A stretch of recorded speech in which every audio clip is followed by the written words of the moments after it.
similar to that type of writing. Is that correct? Yeah, and I wouldn't say that it was to her. It didn't say her by name, so I wouldn't go there. Gotcha. And no date on it, although it looks like it was probably written about the same time that he was in Supermax. And the Fantasy Journal, that's what I called it online. If you wanted, I can send William the pictures that I sit online with that. And he can call me and I'll talk to him about that in person. But that I took a few pictures of it, and you can read those, and it can give you an idea about what he was writing. It matched the pictures, though. Matched the pictures, right? Didn't you say you found some of the pictures inside of the bindings of some of the books? Is that correct? Yeah, they were hiding them to get them to him, I think, in the prison, in the bindings of books. What you do is you kind of peel away a portion of the paperwork on the cover of the book on the inside.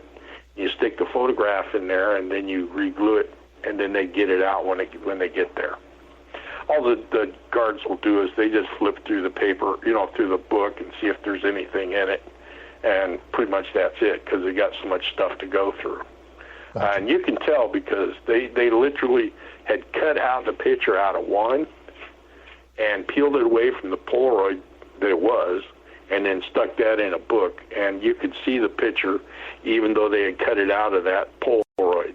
It was that part of the Polaroid was still in this group. Gotcha. Now, and some of the journals, the fantasy journals, describes like a ball gag and enemas and you're my adoring slave and things to that nature, correct? Yeah, I won't argue that, but you already got it offline, it sounds like. Yeah. Now, you said there were other pictures, though, that you still have other pictures? Or is this like pictures of friends and relatives and things? What do you have? Yeah, I got pictures, I think, of friends and relatives and maybe a few people who were famous. There's another lady writing a book about her uncle. And it was one of the guys that they were trying to point a finger at and say... Terry Hobbs, correct? Yeah, that's who it is. Okay. And I gave her some of the pictures that I had for free, just gave them to her. And she has a lot of the paperwork from the trial that I gave her a huge box full. Well, she paid for it. But I might as well just gave it to her, so it was cheap. And so it also had information from the lawyers to Damien. So this is stuff that you couldn't get off of a site, that like that website that guy set up for the trial. Callahan. Right.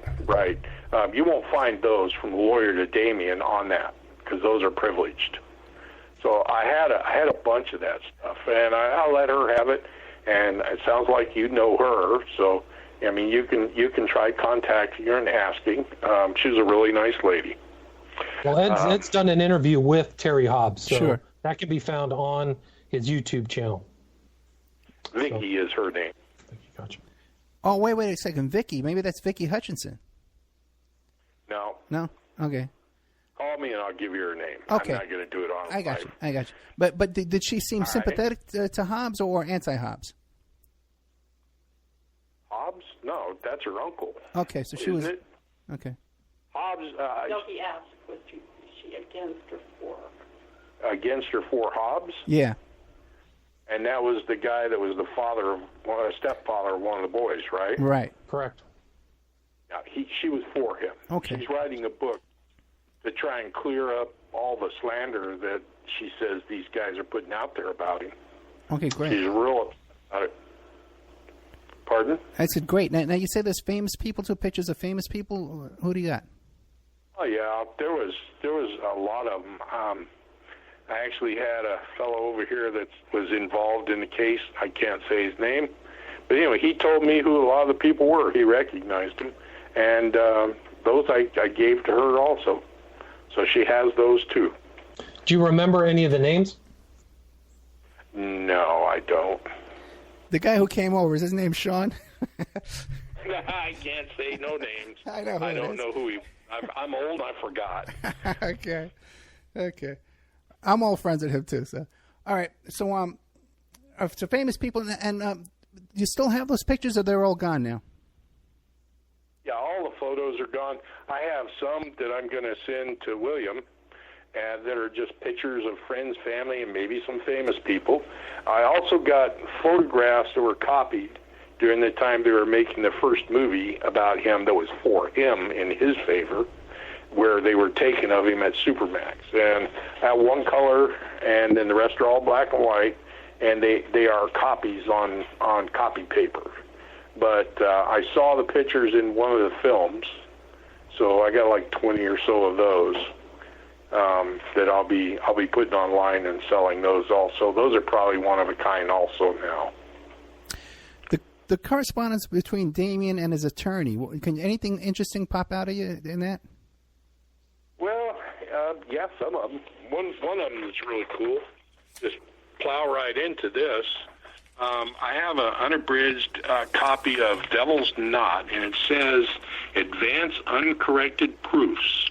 Please do not quote this publication without checking against the finished book."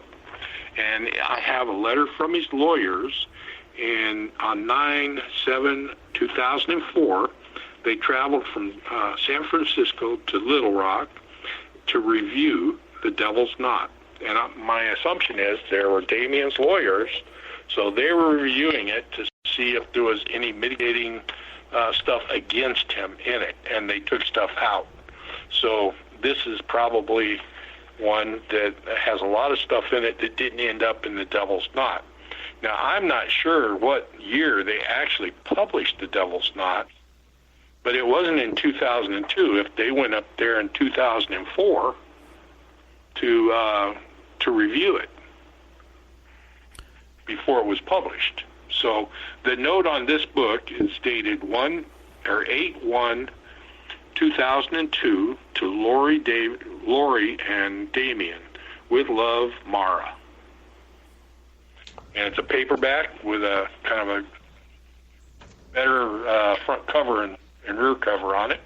And didn't you say, Robert, that there was correspondence between Mara Leverett and those two dating back to like 1997 or 98? Well, I got one here from 1997.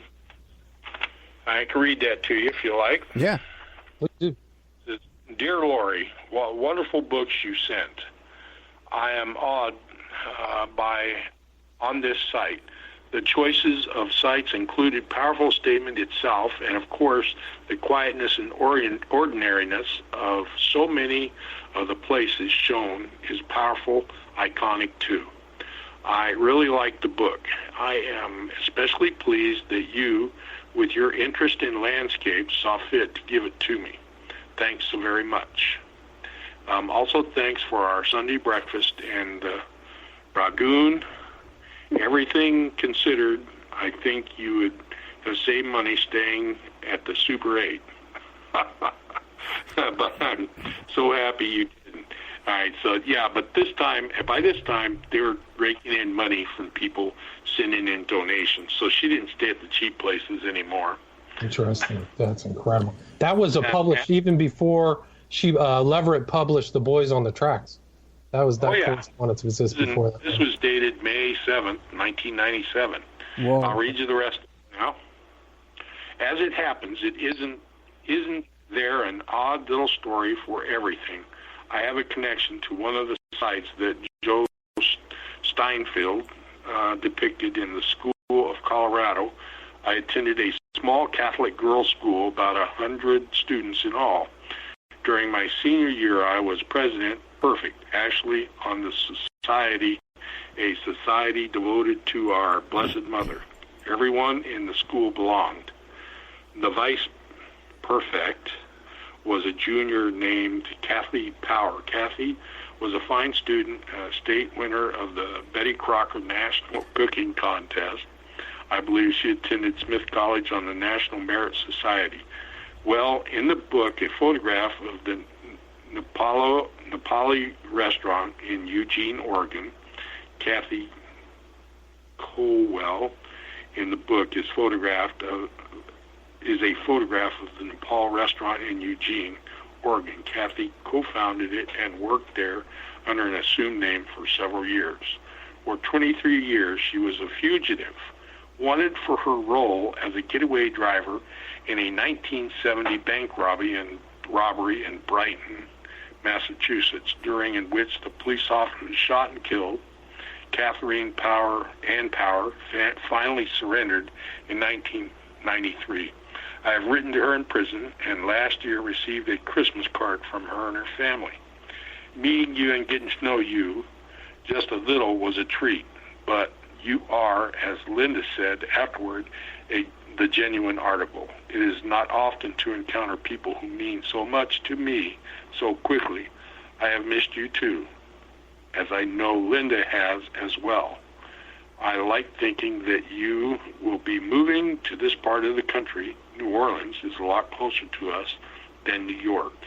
And even though the reason for your visits is so sad and bizarre, I can't help being glad that you are returning to Arkansas again. You are a permanent part of our family, and hope you will always stay with us when you come. I know this is a busy month for you and Lewis. A couple of people of lives to relocate, so don't feel any pressure to write, at least not until you're both well settled. Be sure to send us your address. Let us know how your house and careers are going and everything else that is important. As for me, my little garden is just planted and my book is being shopped around Hollywood. My friend Mark Gardner and I are spending our time talking about life and death, and our own life is very quiet, with certain pleasant intensity that I know you understand. Love, Mara. Don't they just love each other? She sent that to Lori. I mean, it's hard for me to follow. Yeah. That's 1997, huh? They already had a very close relationship then. Yeah, well, Mara was a supporter of him, just like a lot of the Hollywood people. And so, she was involved with a lot of fundraisers, I'm sure, along with the other authors. Anne Rice was a big supporter of his, and I probably have 10 famous authors that actually signed books to him. There was one there that did the Hellraiser. He was the writer of Hellraiser. He signed one of the articles in a magazine to Damien. You mentioned donations, that she was floating in donations by that point. Did you find any indication of that within the materials you purchased? I talked to somebody in the know that there were donations that weren't going to the rest of the people involved, the other two involved, until it was corrected. That author's name was Clive Barker, right? Clive Barker? Clive Barker. As a matter of fact, you're right. Now, the person who told you, because I heard the story too about the donations weren't being distributed correctly. Who told you that? Oh, I can't say any names. Okay. I promised. I'm not going to leave names out of those kind of things. Okay. It's not. Was it someone intimately involved with one of the criminals? Pardon me? Was it someone who was dating one of the convicted criminals? No. No. Okay. What about did you find any material about a group called the Process Church of the Final Judgment, or the Process Church? It doesn't ring a bell. My wife's shaking her head too, because she did a lot more reading than I did. I was busy listing stuff. So no, didn't see much. She's got a look on her face. She might have known something. Oh, magic, the moon magic. What about it? Just that kind of magic. Oh, moon magic, yeah. Yeah, he's into that moon stuff, right? A lot of stuff about the moon. Yeah, it was funny. I'll tell you. I'll relate a story to you. They would both set a glass of water in the windowsill on a full moon, and then the next morning they would drink it. Yeah, and Echols has actually tweeted on Twitter to go on full moons and bathe in the moonlight, like lie down on a towel like you would on a sunbathe and moonbathe. Yep, sounds about right. Anything from Johnny Depp?